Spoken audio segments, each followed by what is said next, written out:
Hello everyone. आज हमारा topic है proof of Gauss theorem from Coulomb's law. तो कूलम्स लॉ जो हमने स्टार्टिंग में ही सीखा था इस चैप्टर में, और अभी हमने लेटेस्ट में जो सीखा है वो है गॉस का एक फॉर्मूला है। हमें इसका डेरिवेशन करना है with the help of Coulomb's law.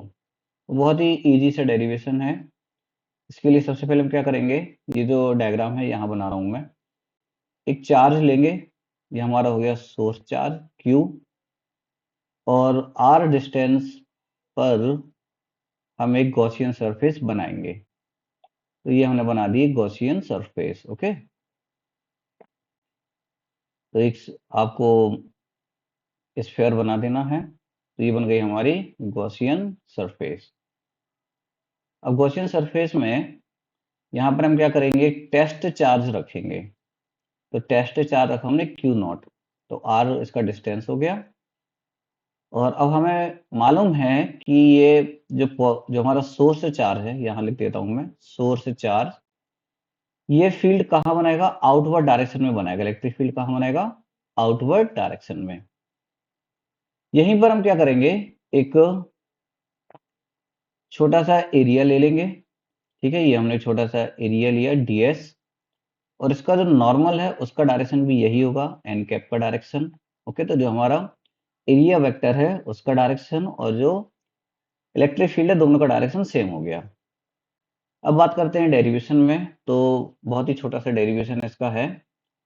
तो कूलम्स लॉ से ही शुरू करते हैं। तो कूलम्स लॉ से क्या बोलते हैं कि फोर्स का फॉर्मूला होता है k Q1 Q2 by distance square. तो Q1 हमारा ये सोर्स चार्ज हो गया Q, और Q नॉट हमारा हो गया सेकंड चार्ज। और हमें ये भी पता है कि E जो है, जो इलेक्ट्रिक फील्ड है, वो क्या होती है, F अपॉन Q नॉट के बराबर। तो अगर हम इन दोनों को मिलाएं तो हमारे पास एक रिजल्ट आ जाएगा कि सर E का फॉर्मूला होता है k Q by r square. तो ये इसको आप डायरेक्ट भी लिख सकते थे, लेकिन क्या है, यहाँ पर मेंशन होता है कूलम्स लॉ, तो हमें ये फॉर्मूला बताना पड़ता है पहले। वरना डायरेक्टली हमें पता है कि ई का फॉर्मूला क्या होता है, के क्यू बाय आर स्क्वायर होता है। यहाँ पर यही लिखा हुआ है। तो ये फॉर्मूला हमने बना दिया। अब सीधे से हम चलते हैं फ्लक्स के फॉर्मूले पर। तो फ्लक्स का जो फॉर्मूला है वो हमें मालूम है, वो होता है साइक्लिक इंटीग्रेशन ऑफ, फाई का फॉर्मूला होता है cyclic integration of E vector dot ds vector. तो पहले तो हमें ये डॉट को हटाना होगा। तो हम यहाँ पर क्या लिखेंगे, कॉस थीटा लिख देंगे।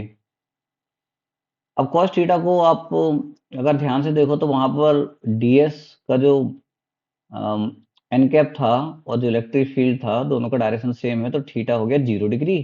तो कॉस जीरो की वैल्यू 1 होती है। ठीक है, तो अगर आप इसको बाहर भी ले जाना चाहो तो ठीक है, आप इसको ले जा सकते हो ऐसे ही, e cos theta cyclic integration of ds हो जाएगा फिर, क्योंकि इलेक्ट्रिक फील्ड की तो वैल्यू कांस्टेंट है और यहाँ पर एंगल है वो भी कांस्टेंट ही है। तो फाइव इक्वल टू हमारा हो गया ई। अब कॉस थीटा की चाहो तो वैल्यू रख दो, या हम थोड़ी देर के बाद रख देते हैं इसको। अब ds का साइक्लिक इंटीग्रेशन का मतलब क्या है कि हमारा जो स्फीयर है उसका छोटा सा एरिया ds है, ऐसे सारे एरिया लेंगे तो क्या बन जाएगा, एरिया ऑफ स्फीयर बन जाएगा। तो वो होता है 4 पाई r स्क्वायर होता है। ओके, तो अब यहाँ पर हम सारी वैल्यू रखते जाते हैं। तो यहाँ पर हमारे पास है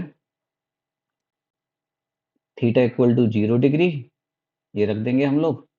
तो फाई का फॉर्मूला क्या बन जाएगा हमारा, ई कॉस जीरो 1 होता है, और ये 4 पाई r स्क्वायर।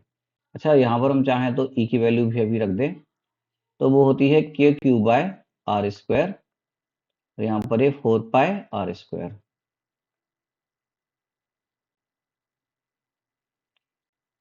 के की वैल्यू भी रख देते हैं, तो वो होती है 1/4 पाई एप्सिलॉन नॉट। यहाँ क्यू अपॉन आर स्क्वायर, यहाँ पर 4 pi r square. 4 pi cancel, r square cancel. तो हमारा फॉर्मूला बन गया flux equal to q upon epsilon naught, जो कि हमारा गॉस थ्योरम जो है उसमें ये फॉर्मूला था। तो ये छोटा सा डेरिवेशन है। इसके साथ में हम एक नोट और कुछ एप्लीकेशन एप्लीकेशन बाद में देखेंगे, अभी नोट देख लेते हैं कि गॉसियन सरफेस होती क्या है। बहुत बारी वर्ड आपने सुना है गॉसियन सरफेस। तो कोई भी हाइपोथेटिकल क्लोज्ड सरफेस है और बेसिकली ये 3D होती है, ठीक है, ये याद रखना, जिसमें कुछ चार्ज इनक्लोज होता है, ठीक है, इनक्लोजिंग। तो यहाँ पर ये क्या है, इनक्लोजिंग है, इनक्लोजिंग अ चार्ज। तो जिसमें हम क्या करते हैं, चार्ज को इनक्लोज करते हैं, तो ऐसी हाइपोथेटिकल सरफेस को हम गॉसियन सरफेस बोलते हैं। ये कैसे भी शेप की हो सकती है, लेकिन मोस्टली हमें स्फेरिकल ही बताना होता है।